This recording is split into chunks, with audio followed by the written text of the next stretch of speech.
राजस्थान में भगवान श्री कृष्ण के एक दयालु भक्त थे। नाम था रमेश चंद्र। उनकी दवाइयों की दुकान थी। उनकी दुकान में भगवान श्री कृष्ण की एक छोटी सी तस्वीर एक कोने में लगी थी।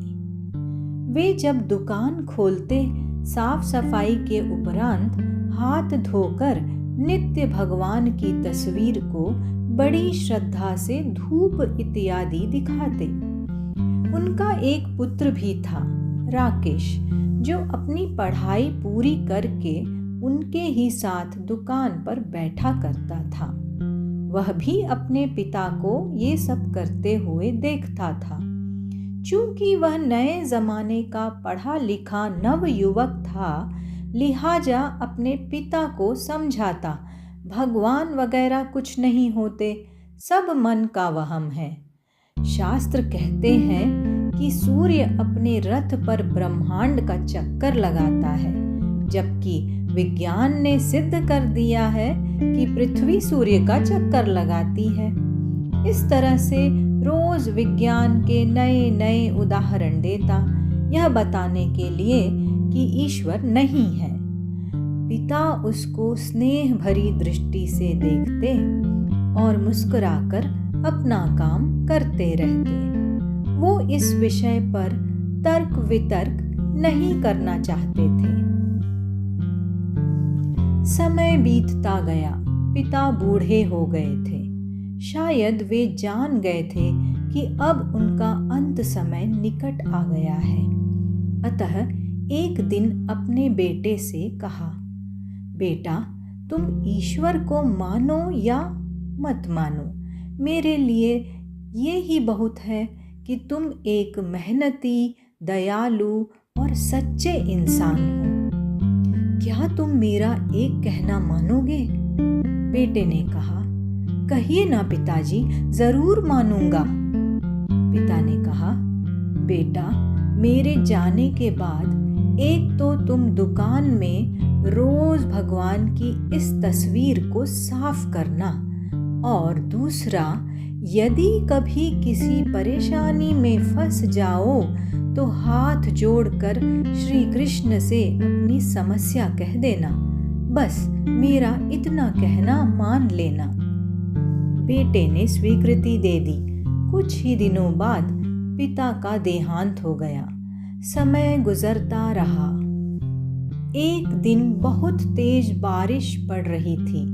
राकेश दुकान में दिन भर बैठा रहा और ग्राहकी भी कम हुई। ऊपर से बिजली का आना जाना भी बहुत परेशान कर रही थी। तभी अचानक एक लड़का भीगता हुआ तेजी से आया और बोला, भैया, ये दवाई चाहिए, मेरी माँ बहुत बीमार है। डॉक्टर ने कहा है ये दवा तुरंत ही 4 चम्मच यदि पिला दी जाए तो ही माँ बच पाएगी। क्या ये दवाई आपके पास है? राकेश ने पर्चा देखकर तुरंत कहा, हाँ हाँ, ये है।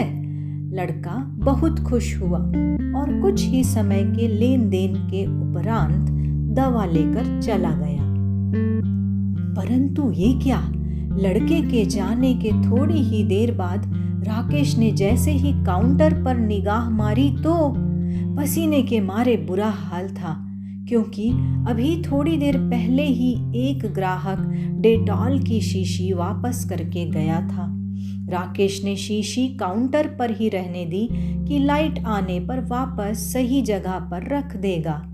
पर जो लड़का दवाई लेने आया था, वह अपनी शीशी की जगह डेटॉल की शीशी ले गया, और लड़का पढ़ा लिखा भी नहीं लग रहा था।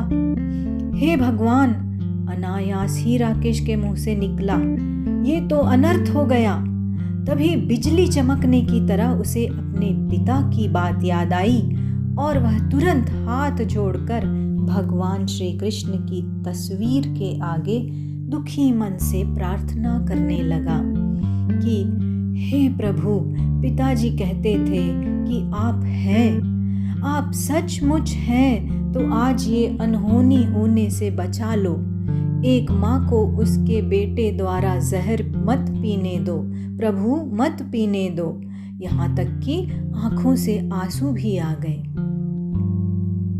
भैया, पीछे से आवाज आई, कीचड़ की वजह से मैं फिसल गया, दवा की शीशी भी फूट गई, कृपया आप एक दूसरी शीशी दे दीजिए। भगवान की मनमोहक मुस्कान से भरी तस्वीर को देखकर राकेश की आंखों से झरझर आंसू बह निकले। उसके भीतर एक विश्वास जाग गया था कि कोई है जो सृष्टि चला रहा है। जिसे कोई राम कहता है तो कोई शिव या परमात्मा। प्रेम और भक्ति से भरे हृदय से की गई प्रार्थना कभी अनसुनी नहीं जाती। जहाँ श्रद्धा और विश्वास है वहाँ प्रभु का वास है। तो दोस्तों, कैसी लगी आपको यह कहानी? यदि पसंद आई तो इसे लाइक कीजिएगा, शेयर कीजिएगा और साथ में चैनल को सब्सक्राइब करना बिल्कुल ना भूलिएगा, ताकि ऐसी ही कहानियाँ हम आप तक पहुँचाते रहें। धन्यवाद।